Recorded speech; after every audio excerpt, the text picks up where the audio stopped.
Welcome everybody to this Gold Derby Spotlight panel with the cast and creatives of Netflix newest comedy series, The Chair. I'm Tony Ruiz, contributing editor at Gold Derby, and joining me are creator, writer, executive producer, showrunner Amanda Peet, executive producer and actress Sandra Oh, who plays Professor Ji-Yoon Kim, actress Holland Taylor, who plays Professor Joan Hambling, actor Bob Balaban, who plays Professor Elliot Rentz, Jay Duplass, who plays Professor Bill Dobson, and Nana Mensah, who stars as Professor Yaz McKay.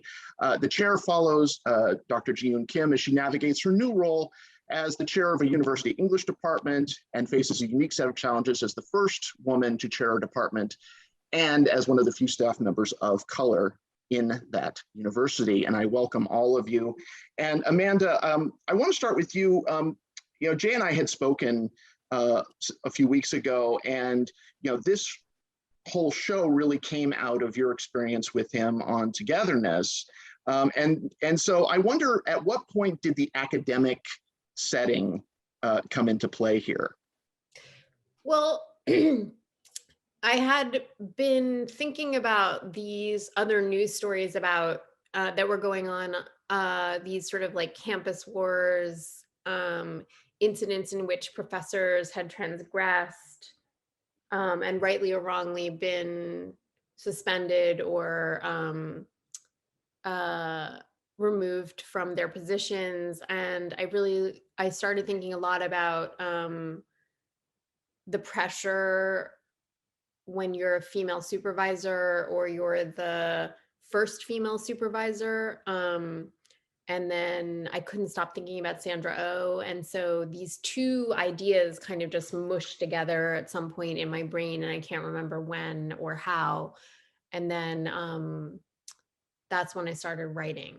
So the initial idea was just this love for Jay Duplass and his brilliance as an actor. And then, I was obviously really interested in this idea of a female boss and women in leadership, and this idea that empathy is a leadership skill, and that men have an easier time perhaps with binary thinking, like you're good or you're bad, you're in or you're out, you're appropriate or inappropriate, whereas for women, I think they're able to hold the situation more complexly. I loved the idea of digging into that, and digging into that in particular with a woman of color as a supervisor. So Sandra, when you got this script and you came on board, what was the first thing in this script that grabbed you? Bill Dobson. Sorry. Yes, it was Jay Duplass. Do I have to go away now? No. And boop, square removed. Yeah. Honestly, I gotta tell you, the first thing that grabbed me was the fact that Ji-Yoon's name is Ji-Yoon. I mean, actually visually, the very first thing I saw was that my character, who obviously is got to be Asian, has a Korean name, and actually that was actually the very first thing that caught my attention, because that tells me a lot about the writer and what how expansive they're willing to be regarding looking at a character. So that was the very first thing that I noticed, and very, very quickly was the humor. And I felt like immediately I was like, oh, I understand this pocket of humor, because I think it's quite similar to my personal place of humor. And I felt like it was going to be a really a comfortable place, in a way of like a playful place to be. And Jay Duplass, definitely. Who's playing Bill? Jay Duplass. We'll get to Jay in a minute. Bob, one of the things that I love about your character is that I think in a less well-written show, I think your character could have easily just been an antagonist. But I think there is so much to Elliot that makes him sympathetic, and I know so many people in education that can identify with that character. Is that one of the things that you saw in him? I didn't see it right away, but as I got to know the script better, as I got to know the other actors, it sort of told you what to do. I mean, the movie is not, the series is not black and white. It's shades of meaning all the time. And there really are no actual villains in this thing. And it did come up once in a while, a direction could come, be careful, this can be more delicate. This doesn't have to be so angry. This doesn't have to be so, and it's true, once you allowed yourself to start thinking of how complicated these situations were, you've got to understand the other person as long as you're understanding yourself, or as well as you're understanding yourself. And it does lead, I'm glad you thought I was sympathetic, although I hope you didn't think I was too sympathetic. Well, no, and I think that also connects. I think there's a connection with the character of Joan, and Holland can weigh in here, is that there's this wide spectrum of experience in this one department, and there's also competing dynamics of what education is supposed to be. And as actors who have been doing this for a certain amount of time, I'm wondering if you saw those characteristics in your own characters, if it reflected stuff in your own experiences. Well, I'm just going to say one quick thing. I've known I've known Holland. I never met her character before the play, I swear. I met Holland when we were both practically zygotes. So it was very comfortable and she rescued me a million times on set and off set. So it was a very affectionate relationship.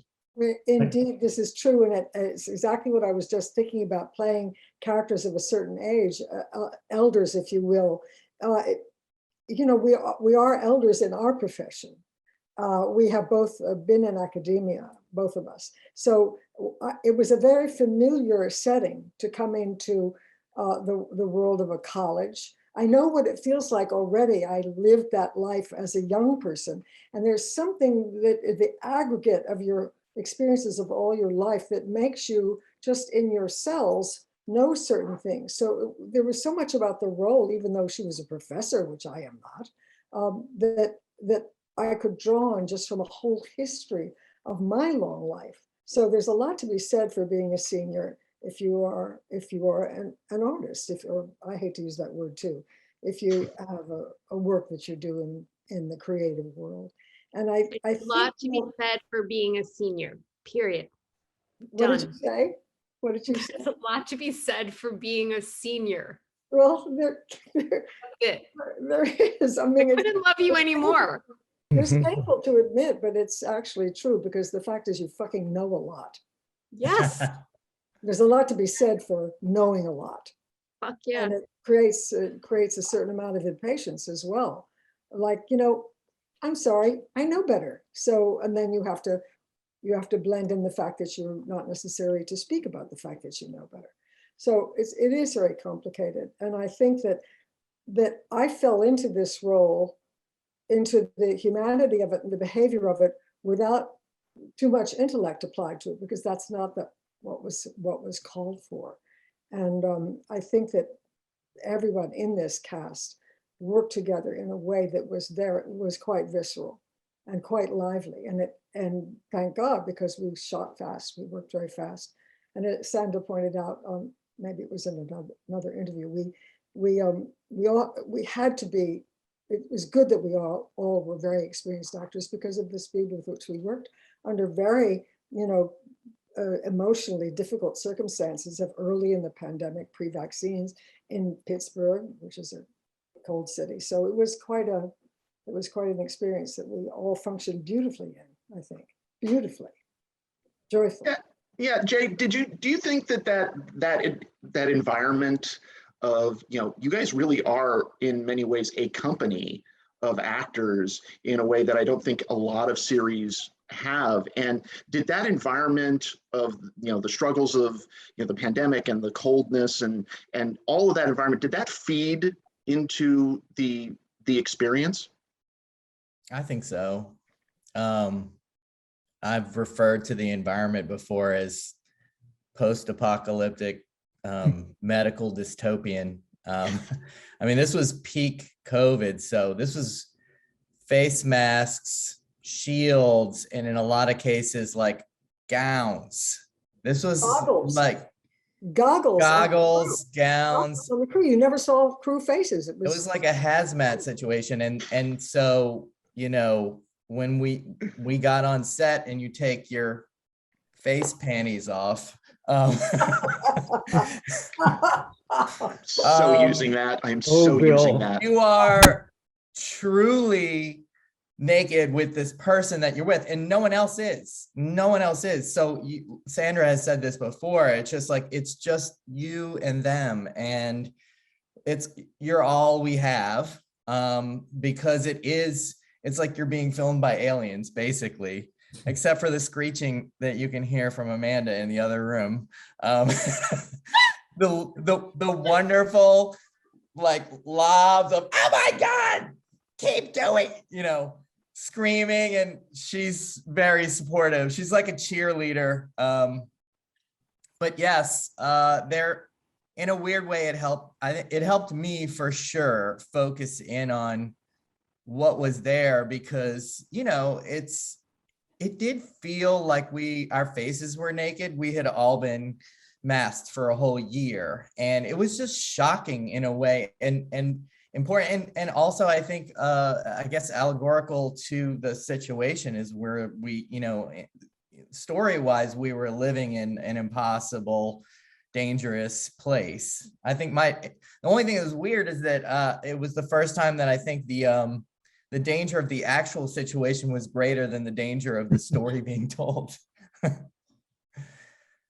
Well, and Nana, some of my favorite scenes in this are the scenes of Yaz in the classroom, you know, doing things that I don't think, you know, people associate with, you know, higher education, in terms of this real kind of, you know, really engaging style. What did you do research? Did you take from college professors you'd had? Did you take from experiences that you've had? Where did that energy come from? I mean, well, it's on the page, right? Like Amanda definitely, like, you know, baked Yaz's character in with that energy when it comes to her students. I think when she's outside the classroom, she realizes that she is in a highly political environment and she needs to navigate very carefully. But in the classroom, it's like where you kind of see her blossom and kind of come alive, because she has such a great connection to her students. So yeah, I think that was really, that was so fun. It was so fun to just kind of like be with younger people, and just like having such a good time, and like allowing them to be so exuberant. Those scenes were some of my favorite ones to shoot, because they're real like contrapunto to the scenes with Rents, where it's all tension and it's very kind of dropped in and kind of quieter and more intense. So yeah, no, but I mean, I took my cues, you know, very much from Amanda, and Amanda is a very exuberant person, so I kind of borrowed some of her energy and instilled it in my character. But even in, I feel like, sorry to like intrude, but even in, at some point I sprained my ankle and had to go to the hospital, and then Nana and Bob had to do this nonverbal moment in which Nana is lecturing and Bob hands out some kind of essays or material that the kids have to read. And I feel like it's one of those things where you just luck out as a showrunner, writer, whatever. Like Nana was able to instinctively, I wasn't even there. I don't, you know, I know Dan was there, who's so brilliant, but I think Nana had really incredible instincts about her charisma, and maybe more importantly than that, just her passion for passing on her love of literature, like how she was just like, she's just an infectious person who is able to pass on her gifts. I think Nana instinctively understood that. So it didn't take really anything from us. I feel like she just sort of understood that. And I will say one of my best friends is a medieval historian, and I know so much about medieval history because you find that, right, with people who really love what it is they do. They can't help but talk about it. Everything kind of like links to it in some way. So I did borrow a little bit of that as well. Like she could just go on about, the Romans and like whatever, and out of context, at a Starbucks, but something reminds her of something, and then next thing you know, you're in a little bit of mini lesson. And it's kind of great. It's never boring when people are excited about what they're talking about. Exactly. Well, I'm actually curious about that as to how much all of you knew about your character's kind of expertise prior to doing the show. Like, Elliot is a Melville scholar and Joan focuses, on Chaucer. I mean, how much did you all know about that kind of stuff before you even started this? Well, Amanda was very helpful in this, in that she had a friend of hers who is a professor, current professor at some university, who had some guidelines for what people would do and not do. And I got the most helpful piece of information right off the bat, which is that a medievalist has to be a certain kind of scholar, which an Americanist who does, literature of the past 200-300 years in America does not have to have. So the medievalist, first, right off the bat, has to speak, know, write, and read 4 or 5 languages like Greek and ancient Greek and Latin, and of course the Middle Ages versions of German and French and Portuguese. And you really have to be a tremendous scholar before you even start to actually work on the texts. So it gave me an enormous sense of what this woman had to do to be able to speak authoritatively and indeed write a book about an aspect of Chaucer. And so while Joan is off, crazy and quite zany and not seemingly like a great scholar at all in the things that she does and says, but I had that as an underpinning and as an understanding that this woman has most of the time been in a deep rabbit hole of learning, unlike other kinds of professors who would be, say, in philosophy, be out in the world and considering the current world and the current societies and be, full of air and vision. And she is not. She is full of searching and digging and diving. And so this was just a tremendous, tremendous insight for me. Nothing that necessarily showed in an explicit way, but it served me very well. I think one of the things that is interesting about what Holland just said also is that you have people who are like, hyper, right? What is the opposite of a generalist? Just whatever, they're hyper specific, hyper specified in what it is that they're looking at. But then also you add the element of tenure in there, and you have like really brilliant people who are brilliant about very specific things who can't get fired. And it's just like, so all of a sudden you just have this cauldron of like insanity. Like you just have really crazy people. And then, so Amanda just kind of like threw them in a script and then like let them go, like let her rip. I think it's really why the show is so compelling. Well, my character delved deep into Melville, and I spent a lot of time Googling. I'm kidding. But, Me too. Sandra, one of the things that you've talked about that was really important with the show, and you mentioned it earlier with the heritage, with the Korean heritage being so front and center, and it shows up so consistently as a thread throughout. And I want to know how much of that was in the writing and how much of that was what you brought to it. And were there moments that you specifically went to that were like, oh my God, I can't believe, yes, we put that in there. Yes. Well, I guess I want to start the answer by saying we're only following the story, right? You're only following what's correct for the character. That's very important to start off with, because I feel there's a danger in now people who are we're interested in more diverse stories, cultural stories, and that it's not just about having cultural objects here to say, okay, we did it, right? It has to follow story. It has to follow character. And so again, it was absolutely on the page, and Amanda is a collaborative showrunner.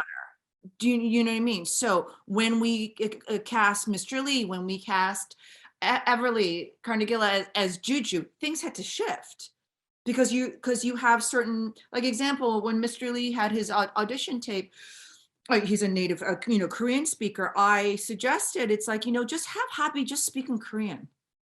Do you know what I mean? Just to make the actor himself, and he is a new actor, feel more comfortable. Because I understand everything that he's saying, and I know how to be a daughter. It's good. I got it. You know what I mean? So with that, we will be shifting it to really make it more comfortable for the actor. But then you get this dynamic. She's not specifically writing, oh, look how Jiyun has to balance the languages between her daughter and her father, right? You just have it because one person's speaking one language and the other one's speaking another language, and the person in the middle is speaking both languages. So it's again specific to the character. I think it's important. Also, I think that's one of the things that I feel very, very proud of, because it's mostly the people of color and Asian American, but mostly the people of color who've come up to me to say that it's just the way that, again, I think you stay true to the character, you stay true to the story, and it's layered and nuanced and it's authentic. That's the thing is, it's a very, very, very subtle and very nuanced way of, God, I don't know. It never comes across like a checklist. It never comes across as. That's exactly it. And that's hard. It's very, very hard. I mean, our show is talking about multiple subjects, right? And never have I felt like it's that it's heavy-handed, or it's it has a message or any of that. It's like people can see through that in 2 seconds. And then it does the opposite of what you want, which is to bring people in. It pushes people away. I never felt it was about subjects, but more about circumstances. The story had circumstances, and those circumstances revealed subjects. Mm-hmm. The circumstances of everything that was happening to these 8 characters. Like, for instance, of course, her father would speak Korean. That makes perfect sense given her age and the generation. It just makes perfect sense, rather than, that will introduce something interesting if we have him do that. It would be what would naturally occur, given his age and his generation. And then that wonderful scene of the party where the other elders were also speaking still Korean, most of them. So. Yeah, Amanda, go ahead. Well, I was just going to say, Sandra's heard this an annoying amount of times, I'm sure, but when we cast Juju, we didn't know, we didn't specify, okay, she has to be this race or she has to be that race. And I think we had known women who were in their 40s who had been so excited to adopt that the issue of race wasn't really a huge issue for them. But I think it was only during very close to when we began shooting that Sandra, I was so obsessed with this idea that Sandra Jiyun had lost her mom, and so was had very powerful feelings about her legacy, her mother's legacy, and passing on her legacy to her daughter. And it was Sandra who pointed out to me, but she's this, she's a professor. She's a person who's very astute culturally and psychologically. She would definitely be very concerned with her daughter's own heritage, aside from the loss of her mother. So if it hadn't been for Sarah, I would have come to that way too late if I'd come to it at all. So that was just another beautiful part of having Sandra as an executive producer, and also just purely just being that kind of actor, which is to say a thinking actress who is hell-bent on getting at the very kernel, very deepest part of this person she's portraying. There's nothing facile about it ever. There's nothing phoned in ever. That's very beautiful. It's very beautiful to find that at age 50. Well, and any age. Any age. The series does walk such a line, and does, as you've all said, it does balance all of these issues, and yet the comedy comes so clearly from the circumstance and the characters. It's not like, oh, here's a joke being set up. And I'm curious if each of you, and I'll go through each of you, if each of you has like a favorite moment. It doesn't even have to be a big moment, just a favorite moment that you have that you feel like totally encapsulates your character. Bob? I liked when I had to try on my robe, and it was the wrong robe and it didn't fit. And it sort of brought Sandra and I together in a way that we hadn't expected. She had to like help me off with it. She had to help it. It was such a little daily life situation. It gave me an inordinate pleasure. It was stupid, but I liked it a lot. Jay? The first day that I shot, Sandra and I were shooting very critical scenes in her office. And the first scene that we shot, we were messing around and I was trying to not give her the keys to the room. And she was chasing me, and we ended up on the couch together, and she was basically grabbing for these keys and essentially humping me from behind when the assistant came in and busted us. And that sort of non-naked sexual humping became a motif that we ended up doing 3 times in the show. And we realized in that moment that like, oh, Jiyun and Bill actually never have sex in the whole series. This is their sex. And this is the junior high relationship that they have outside of being 2 astoundingly brilliant people, is them humping each other in various locations around the campus. And so literally we did it, and we did not plan it. It just came up several times. And I was like, that's what this relationship is outside of their, professorship.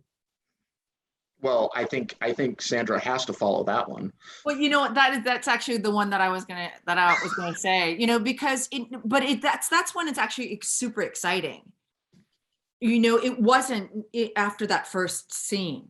It wasn't even after the second scene. It was probably in the third scene, which is actually where Bill and Jean are trying to unbuckle Juju from her car seat. That's another and one. we are specific. The scene is written that they are very close together, and then the car rolls over his foot. Comedy, but until we got to the scene, it's just the way that I think, and this is also the grace of comedy. You have a whole body to be able to express comedy. You know what I mean? And the underlying sexual tension that we were never specifically playing was able to get out physically between Jay and I. You know what I mean? We were always playing, what our intention was. I'm trying to, but I feel like it just energetically, both June and Bill and myself and Jay just kept on needing to slam into each other, because that's their dynamic. And again, it's like, it's great storytelling because you're not pointing to it. You're just seeing the way that they are physically. So that I feel in a comedy moment. And then, I've said this before, it's like, I think the first thing that I shot was falling out of the chair. And I just knew like I had to get it. It's like, come on, man, I've taken clown. You know what I mean? It's like, I've gone to theater school. I've done many a clown class. And I was like, I felt quite nervous. I was like, I have got to hit this, and I have got to hit the actual timing of falling out of the chair correctly. And believably that it's not too yuck. You know what I mean? So it's technical, it's timing, because it's like you have to make the chair fall on your own body command. So that was probably those 2 moments. Holland, do you have a specific? Yeah, I'm just weighing between 2. One is, to be this kind of scholar, as I've suggested before, is actually, she's something of an archaeologist. She's digging and delving into ancient texts.